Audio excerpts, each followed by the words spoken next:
Pregunté a los niños si estaban ansiosos por la Navidad y cuáles levantaron la mano.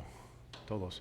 Recuerdo que cuando yo era niño, yo sí ansiaba la llegada de la Navidad y siempre hacía una lista de regalos que quería recibir, juguetes. Y me imaginaba jugando con esos juguetes, pero no me gustaba esperar. No me gustaba. Era difícil. Y especialmente pensar que pues es posible que no reciba todos estos juguetes. Pero esperar era muy difícil. Pensar en eso y no tenerlos todavía. Porque no queremos esperar por las buenas cosas, ¿verdad? Y la sociedad en la que vivimos nos dice la misma cosa. Vivimos en una sociedad que quiere la gratificación al instante, ¿no? Instantánea. Hasta la espera la exige. Es lo que los comerciantes nos dicen. Dicen que tú te mereces esto es para la vida que tú te mereces y puedes tenerlo ahora mismo. No necesitas esperar. Esperar es malo. Como dije al principio del servicio, hoy entramos al Adviento, que es una temporada que los cristianos han celebrado durante milenios. Adviento es un tiempo para recordar cosas que Dios ha hecho en el pasado y para hablar de cosas que Él hará en el futuro. Porque así es el reino de Dios. Podemos decir que el reino de Dios se trata de ya y todavía no. ¿Ya? Y todavía no. Ese es un mensaje opuesto al mensaje que nos dan los comerciantes y los políticos, que nos dicen que todo lo puedes tener ahora. Pero el mensaje de la Biblia es que por medio de Jesús, realmente ahora tienes todo lo que necesitas. Ahora, ya. Pero recibirás mucho más en el futuro. Mucho más de lo que puedes imaginar. Es el mensaje de la Biblia. Y es un mensaje del Adviento también. Aún en el Antiguo Testamento, el pueblo de Dios veía la venida del reino de Dios y recibían el reino de Dios, entraban a su reino, porque Dios mandó personas, profetas como Isaías, para entregarles ese mensaje, para invitarles a entrar a su reino y a recibir todas sus bendiciones. Y por eso, para esta serie de mensajes para el Adviento, vamos a meditar 4 profecías del profeta Isaías. Y vamos a empezar leyendo el primer versículo del capítulo 2. Dice, palabra que Isaías, hijo de Amós, recibió en visión acerca de Judá y Jerusalén. ¿Qué sabemos sobre Isaías? No mucho. Sabemos que su nombre significa el Señor es salvación. Su papá se llamaba Amós. Estaba casado con por lo menos 2 hijos. Sabemos que el Señor lo mandó al reino del sur, Judá y Jerusalén, para ser profeta para ellos, pero realmente no sabemos mucho más sobre él. Sin embargo, hay muchos que llaman a Isaías el mayor profeta del Antiguo Testamento o el evangelista del Antiguo Testamento. Eso se debe en parte a su habilidad como poeta, y tiene una habilidad tremenda, pero sobre todo se refiere al hecho de que más que cualquier otro profeta, y con más detalle que cualquier otro profeta, Isaías reveló a Israel al Salvador, al Mesías, a Jesús, 7 siglos antes de su llegada. Ahora, vamos a meditar el capítulo 2, versículos 1 al 5, para hoy. Y no vamos a escuchar la palabra Mesías o Jesús, pero vamos a ver que las huellas de Jesús están. Él es el centro de todo lo que dice Isaías. Si no lo ha hecho, algo que puedes hacer después del servicio es subir la escalera hasta el segundo piso. No siga subiendo, sino doble a la izquierda y después siga derecho. Y a la mano derecha va a haber un retrato.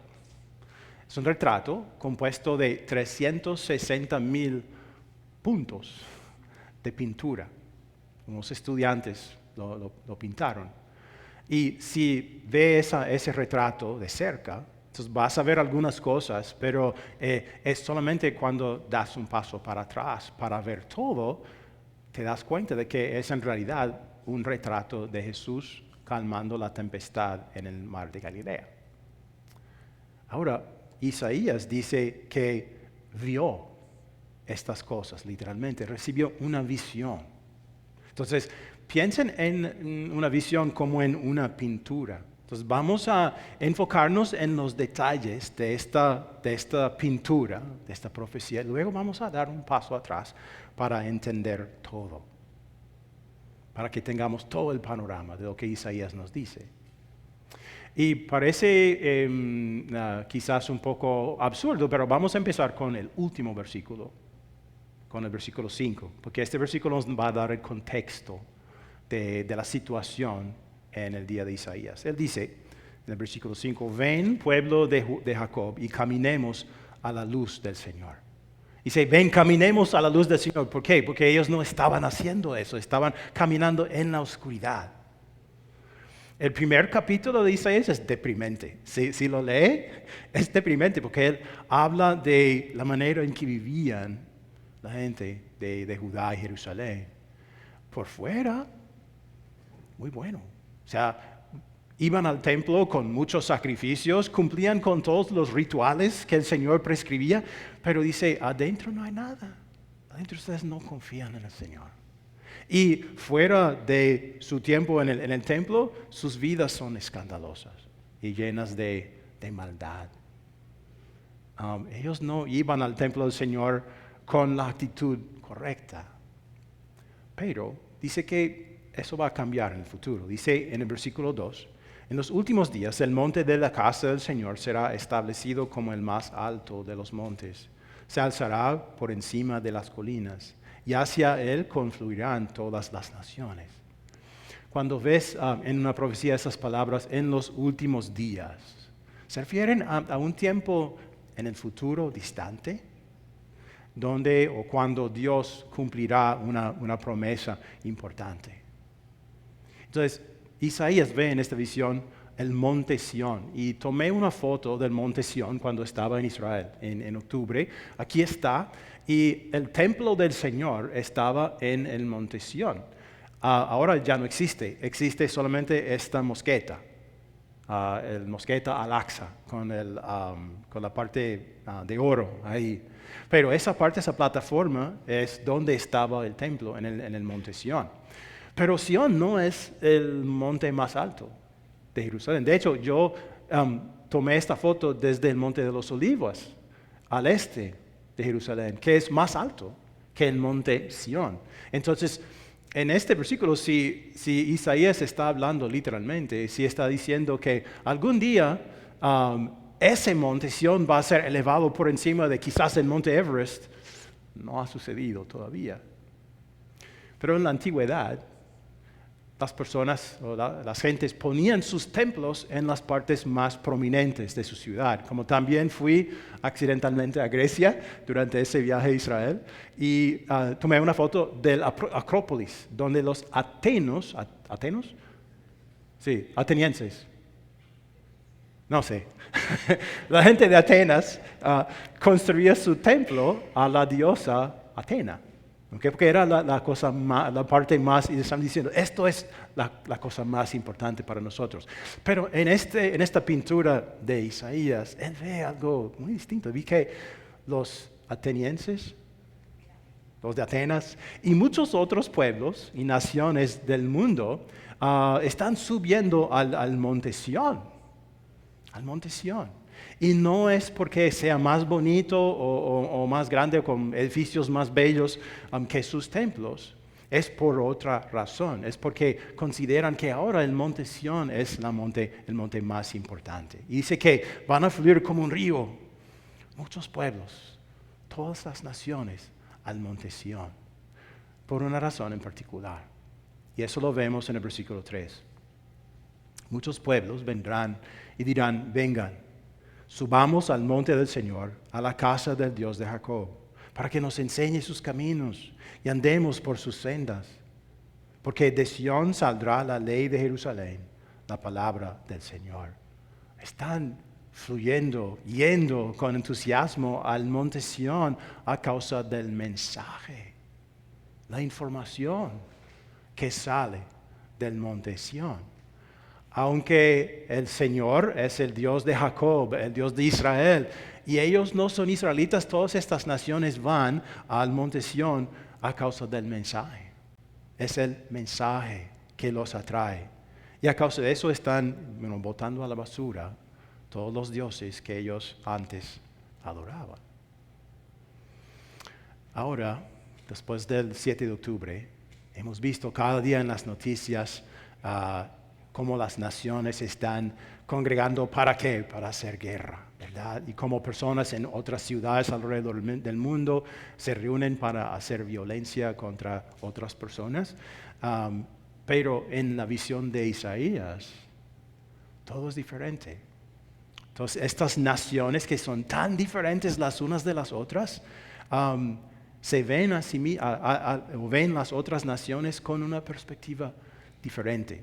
En el versículo 4, él dice, el Señor juzgará entre las naciones y será árbitro de muchos pueblos. Convertirán sus espadas en arados y sus lanzas en hoces. No levantará espada contra nación y nunca más se adiestrarán para la guerra. ¿Ha pasado esto literalmente en el mundo? No, de ninguna manera. Pero en esta pintura, este retrato de Isaías, describe que en el futuro habrá una nueva actitud entre naciones, personas tan distintas, que ya no verán la necesidad de hacer guerra contra otras naciones. En vez de conflicto y guerra, tendrán una nueva actitud hacia su prójimo, una actitud de amistad, de amor y de paz. Pues, ¿qué está describiendo Isaías aquí? ¿Qué está describiendo? Bueno, hemos visto el retrato de cerca, ahora vamos a dar un paso atrás para ver todo el panorama. Y vamos a ir al Nuevo Testamento, al libro de Hebreos, capítulo 12, versículos 22 al 24. Y el autor de esta carta está hablando a personas, a judíos, que habían llegado a creer en Jesucristo. Dice, ustedes se han acercado al monte Sión, a la Jerusalén celestial, la ciudad del Dios viviente. Se han acercado a la iglesia de los primogénitos inscritos en el cielo. Se han acercado a Dios, el juez de todos, a los espíritus de los justos que han llegado a la perfección, a Jesús, el mediador del nuevo pacto. Cuando comparamos en Isaías 2, 1 a 5 con estos versículos y con otros de la Biblia, podemos entender que Isaías no está hablando literalmente sobre Jerusalén. No está diciendo que algún día el monte Sión será levantado para que sea el nuevo monte Everest, el nuevo monte más alto del mundo. No está hablando literalmente, sino figuradamente. Está hablando de la Santa Iglesia cristiana. El Evangelio, la buena noticia de Jesucristo, que es el mediador del nuevo pacto, como dice el libro de Hebreos, ese mensaje es predicado a las naciones, a todas las naciones del mundo, y por medio de ese mensaje, esa información, las personas creen en Jesús, entran al reino de Dios, a la Santa Iglesia cristiana. Ese mensaje fue predicado por primera vez a muchas personas en el día de Pentecostés, cuando judíos de todas partes del Imperio Romano vinieron a Jerusalén y escucharon el mensaje y creyeron. Pero este mensaje ahora es predicado entre las naciones. Y por eso venezolanos y colombianos y mexicanos y dominicanos y cubanos y norteamericanos y chinos y de todas las naciones vienen a la Santa Iglesia cristiana, para que por la fe en Jesús sus nombres sean inscritos en el cielo, para que entren al reino de Dios. Les dije al principio del servicio cuál es el tema o el nombre de esta serie de mensajes. ¿Cuál es? Venga tu reino. ¿Okay? ¿Cuándo decimos esas palabras? Cada domingo, cuando decimos el Padre Nuestro, o si dice el Padre Nuestro entre semana también, ¿no? Venga tu reino es la segunda cosa, la segunda petición, la segunda cosa que le pedimos al Señor en esa oración. Pero ¿qué significa eso? Cuando decimos, Señor, venga tu reino, ¿qué quiere decir? ¿Qué estamos pidiendo? Pidiendo que su reino venga a nosotros y que su reina venga a otras personas. Y Isaías nos dice cómo esto sucede en su visión. Jesús nos dice dónde sucede. En Lucas 17, vamos a leer ahora, dice, los fariseos le preguntaron a Jesús, ¿cuándo iba a venir el reino de Dios? Y él les respondió, la venida del reino de Dios no se puede someter a cálculos. No van a decir, mírenlo acá, mírenlo allá. Dense cuenta de que el reino de Dios está entre ustedes o dentro de ustedes. Dios construye su reino en el corazón humano. Es aquí donde Él quiere reinar. ¿Y cómo lo hace? Lo hace, Él construye ese reino por medio de una palabra de poder, por medio de información. ¿Y cuál es esa palabra? Es el Evangelio, la buena noticia de lo que hizo Jesús. El Evangelio nos dice, wow, buena noticia.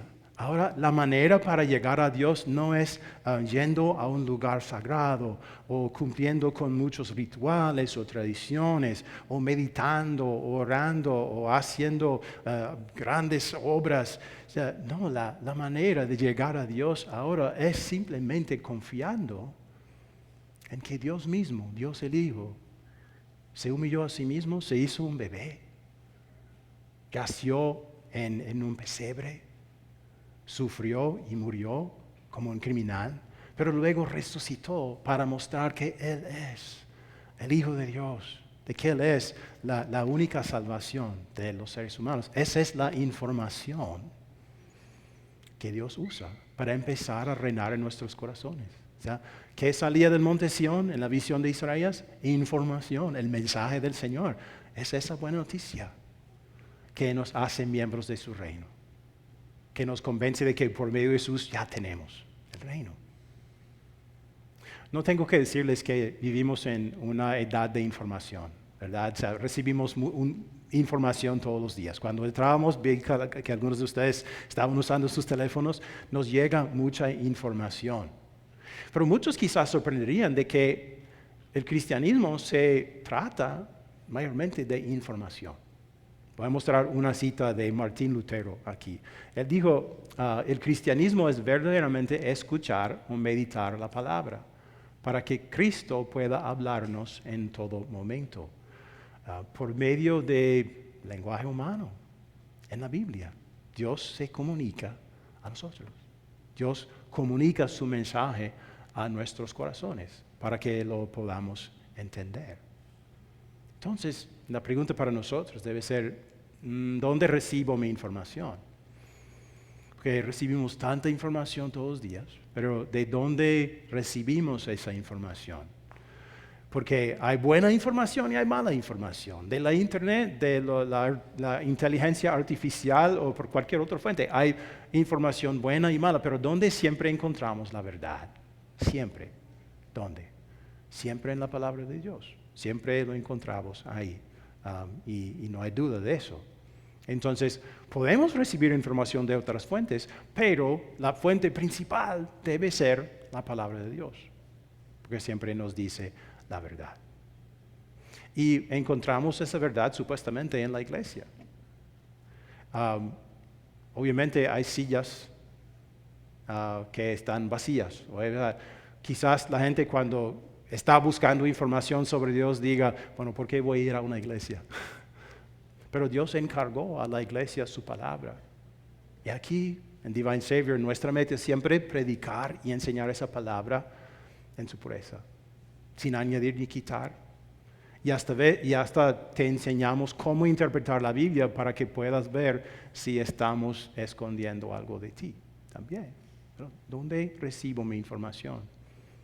Y estoy recibiendo información que corrompa la información que Dios me da, que es la más importante de todas.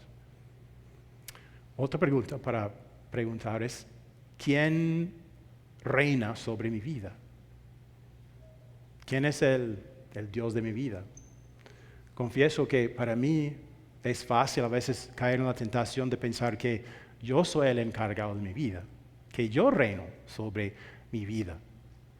Pero en realidad, ¿quién reina sobre mi vida? Tiene que ser Dios. Entonces, cuando hacemos eso, cuando construimos nuestro propio reino, podemos hacerlo en contra de la voluntad de Dios, construyendo nuestros propios mundos, nuestros propios reinos, según nuestras reglas y nuestros deseos, ignorando lo que Dios nos dice en su palabra. La Biblia, si la lees, nunca te va a decir que si tus circunstancias están terribles, que cambies tus circunstancias para que lo tengas todo.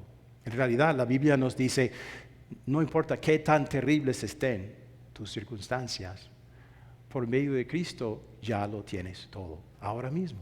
Y hay mucho más por venir, más de lo que puedes imaginar. Pero para creer esto, primero necesitamos creer otra verdad. Eso es cuando nosotros tratamos de crear nuestro propio reino según nuestros deseos. Y aparte de la voluntad de Dios, ese reino siempre va a fracasar. Hay un solo reino que vale. Y un solo reino que se levantará por encima de todos sus rivales. Y es el reino de Dios. Y mi reino personal no va a durar. Y cuando hago eso, cuando actúo en contra de la voluntad de Dios, no merezco su bendición eterna, merezco su castigo eterno. Pero por eso necesitamos pensar en las cosas de las que el Adviento nos recuerda. El Adviento nos dice, Jesús vino una vez y vendrá otra vez. Se lo dije a los niños hoy. ¿Por qué vino la primera vez? ¿Para hacer qué? Para sufrir. Vino en humildad para sufrir por ti, con una naturaleza humana, para que Él pudiera subir a la cruz y salvarte, personalmente a ti. Y lo hizo.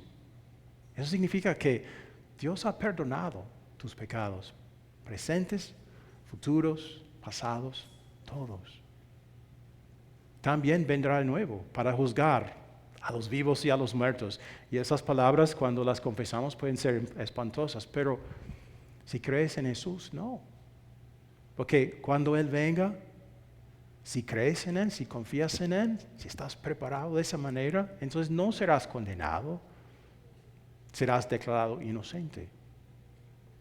¿Y cómo sucede esto? Es cuando Jesús viene a poner su reino en tu corazón. Cuando Él te convence de que Él te ha salvado. Cuando Él te regala ese regalo del perdón. Es cuando Él te lleva a su reino. Entonces eso significa que tienes todo lo que necesitas ahora mismo. Significa que tienes paz con Dios. Aún en medio de un mundo político donde nadie puede estar de acuerdo. Tienes paz con Dios aun cuando no hay paz en el mundo. Cuando hay mucha guerra. Tienes un Dios que te ama tanto, no podría amarte más. Y no podría preocuparse más por ti y por tus necesidades. Y conoces su palabra. Esta palabra es una palabra tan consoladora, que nos da tanta paz, que tiene que ser la verdad. Porque ninguna otra religión del mundo tiene esta palabra, el Evangelio. Ninguna otra religión, solamente el cristianismo. Ese mensaje tiene poder para darte paz en todo momento y también para transformar tu vida. Aquí, si ven aquí el edificio donde es la sede de las Naciones Unidas, y al otro lado de la calle hay un parque. En el parque hay una muralla con una inscripción. Y se encuentra en esa inscripción estas palabras de Isaías: convertirán sus espadas en arados y sus lanzas en hoces. Desafortunadamente, en este mundo, ¿cómo se logra la paz? Por medio de la fuerza, ¿verdad? Si yo soy más fuerte que tú, puedo decirte, vas a vivir en paz conmigo, ¿verdad? Con mi pistola, ¿verdad? O si somos iguales en poder, ok, vamos a vivir en paz porque tenemos igual. Pero es un asunto de poder. Pero en el reino de Dios, cuando tenemos la paz de Dios, podemos practicar una paz diferente. Una paz que no es basada en la fuerza, sino en el amor que Dios nos da, en su amor que Él nos da a nosotros. Entonces, puedo decir, si tengo la paz con Dios, puedo decir, yo no necesito usarte a ti o manipularte a ti para tener lo que yo necesito. Porque Dios es el que me da lo que necesito. No tengo que usarte a ti. Si Él te usa a ti para darme algo bueno, está bien. Pero en Él tengo todo. Tengo su promesa de que tendré todo lo que necesito en todo momento. Entonces, en vez de usarte a ti o manipularte a ti, mi nueva política será servirte. Servirte en humildad, como Jesucristo me sirvió a mí. Así podemos vivir en paz. Cuando yo digo, bueno, ¿cómo te puedo servir? Creo que si hago eso, probablemente vas a vivir en paz conmigo. También puedo decir, no tengo que hacer una guerra contigo cuando tú haces algo malo a mí. Cuando tú pecas contra mí, no tengo que hacer una guerra contra ti. Porque Dios, Él superó mi pecado, no por la fuerza, sino por el perdón. Ahora, yo tengo un arma que es más poderoso que la venganza o las represalias. Tengo el perdón. Lo he recibido libremente de Dios. Y ahora mi herramienta para sanar mi relación contigo cuando tú haces algo malo contra mí es el perdón. Perdonarte a ti, como Dios me perdonó a mí. Ahora puedo estar alegre de ir al servicio dominical contigo y no importa de qué país seas, cuál sea el color de tu piel, qué lengua hables, dónde trabajes, qué deportes te gusten. Esas cosas no importan. Porque todos adoramos un Dios que está en paz con nosotros a causa de su Hijo. Y ahora, y Él no ve esas diferencias. Y ahora podemos vivir en paz, amándonos y tratándonos bien a pesar de todas las diferencias, como todas esas naciones en la visión de Isaías que suben al monte Sión con armonía, diciendo, ya no necesito la espada, ya no necesito esta lanza, porque somos hermanos. El reino de Dios es una cuestión de ¿qué? De ya y todavía no. Hemos recibido el reino de Dios, pero todavía esperamos que llegue plenamente y llegará plenamente en el último día. Ese reino de Dios no tiene rivales. Tiene rivales falsos que tratarán de convencernos de que los pequeños reinos que construimos con nuestras vidas son mejores que el reino de Dios, pero no es cierto. En el último día, todos esos reinos quedarán destruidos y solo quedará en pie el reino de Dios. Ese reino es tuyo por medio de la fe en Jesús.